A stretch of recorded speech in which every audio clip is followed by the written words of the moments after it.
जहीरुद्दीन मोहम्मद बाबर वो ताकतवर हुक्मरान था जिसने हिंदुस्तान में मुगलिया सल्तनत की बुनियाद रखी। बाबर की इस मुगलिया सल्तनत पर उसके बेटे, पोते और परपोते ने हुकूमत की और उसे और भी बुलंदियों तक पहुंचाया। बाबर खुद बहुत ही बहादुर और महत्वाकांक्षी बादशाह था। उसके सैनिक भी हर तरह की जंग जीतने में भली भांति गोरिल्लावार, छापामार युद्ध, तीरंदाजी, तलवारबाजी, सभी तरह के युद्धों से वो पारंगत थे। बाबर की कामयाबी की सबसे बड़ी वजह उसकी आधुनिक बारूदी तोपें थी। बाबर को हिंदुस्तान पर यह कामयाबी उसे ऐसे नहीं मिल गई, इसके लिए उसने कई जद्दोजहद किया। आज के इस वीडियो में हम बाबर की उन्हीं जद्दोजहद में से पानीपत के पहली जंग के बारे में जानेंगे, जो जंग उसने इब्राहिम लोदी के खिलाफ लड़ा। इब्राहिम लोदी एक मुस्लिम शासक था जो कि अफगानी था। इब्राहिम लोदी के पास 1 लाख की फौज थी, वहीं बाबर के पास सिर्फ 12,000 की फौज थी। पानीपत की पहली लड़ाई हिजरी 932 के रजब महीने के बामुताबिक अप्रैल 1526 में लड़ी गई।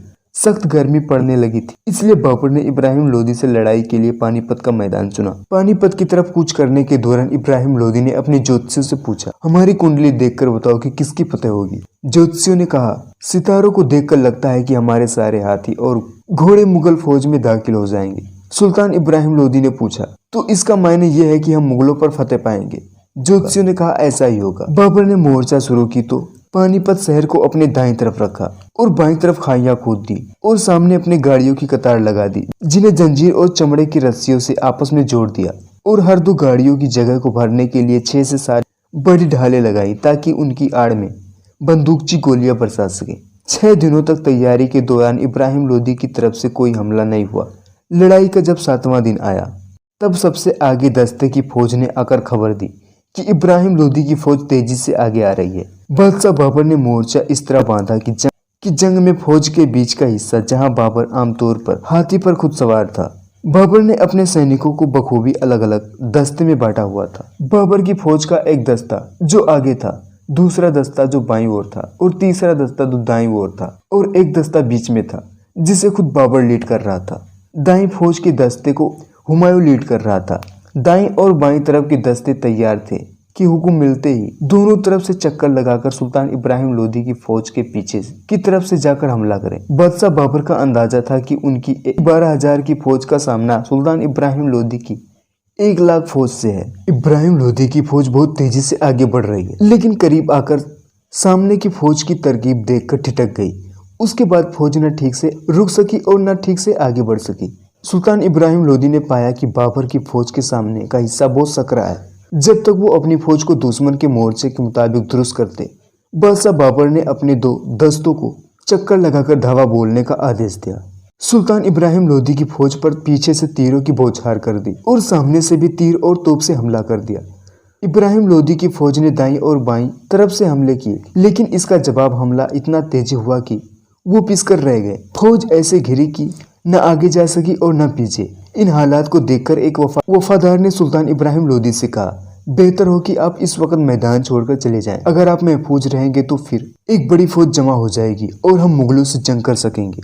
कहते हैं सुल्तान इब्राहिम लोदी ने जवाब दिया, बादशाहों के लिए मैदान जंग छोड़ना बहुत शर्म की बात होती है। देखो कितने अमीर उमरा साथी और वफादार दोस्त शहीद हुए पड़े हैं। अब हम कहाँ जाएंगे? मेरे घोड़े का पाँव सीने तक खून में डूबा हुआ है। जितना तकदीर में था मैंने हुकूमत की और अपनी ख्वाहिशों को पूरा किया। इस वक्त दगाबाज तकदीर मुगलों के साथ है तो मेरी जिंदगी से क्या फायदा। अच्छा यही है कि हम सभी साथी एक ही जगह पर धूल और खून में मिल जाएं। देखते नहीं बादशाह लोग सुर्ख यानी लाल खेमे लगाते हैं। ये इनकी सुर्खरुई यानी इज्जत और कामयाबी की निशानी है। हमने अपने खून से अपने आप को सुर्ख कर लिया है। सुबह शुरू हुई लड़ाई आधे दिन में खत्म हो गई, लेकिन सुल्तान इब्राहिम लोदी का कहीं पता नहीं चला। चूंकि कुछ लोगों का ख्याल था कि वो भाग गए हैं, इसलिए बाबर ने हुक्म दिया कि आगरा तक उनका पीछा किया जाए। लेकिन कुछ देर बाद सुल्तान इब्राहिम लोदी का सर बाबर के सामने पेश हुआ। उनकी लाश वाकई में धूल और खून में सनी हुई मिली। कहते हैं कि बादशाह बाबर खुद उस जगह पर पहुंचे जहां सुल्तान इब्राहिम लोदी की लाश थी। उन्होंने मिट्टी से लाश को उठाया और कहा, तेरी बहादुरी को सलाम। बाबर ने हुक्म दिया कि इब्राहिम लोदी के जनाजे को नहलाकर वहीं दफन कर दिया जाए जहां वो मारे गए थे। अकेले इब्राहिम लोदी के साथ 5-6 हजार फौजी की लाश मिली। कुल मिलाकर 15-16 हजार मारे गए। इब्राहिम लोदी के कुछ ज्योतिषी मैदान से भाग गए, बाकी मारे गए और कुछ कैद कर लिए गए। और इस तरह जहीरुद्दीन मोहम्मद बाबर ने यह जंग जीतकर हिंदुस्तान में दस्तक दी और मुगल सल्तनत का आगाज हुआ। दोस्तों आज के इस वीडियो में बस इतना ही। दोस्तों ये वीडियो आपको पसंद आई हो तो इसी तरह की वीडियोस पाने के लिए हमारे इस चैनल को एक सब्सक्राइब कर दीजिए और इस वीडियो को एक लाइक कर अपने दोस्तों के साथ शेयर